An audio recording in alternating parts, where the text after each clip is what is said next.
Yan oh, kung makikita ninyo, napakarumi. Malikabok. Yan. Ito po, isa na namang GC car yung ating papalitan ng cabin air filter no o kaya easy filter dito.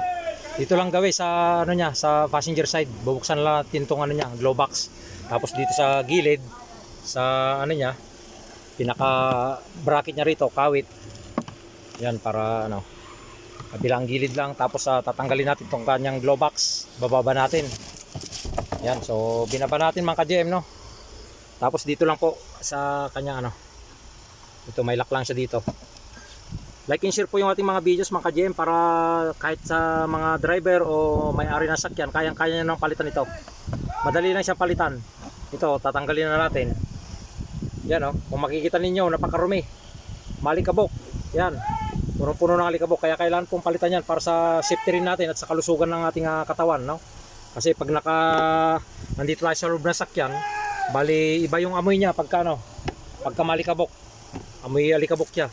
Ito yung papalit po natin mga ka-GM. Bago. Yan, doon lang ilalagay lang natin doon. Yan. Tapos ito yung part number pala niya, no? Yan. So, tapos ilalagay lang natin tong takip. Yan yung lock niya. So, okay na po yan mga ka-GM. Tapos babalik lang natin tong glow box. Okay na siya. So, like and share yung ating mga videos at follow na rin yung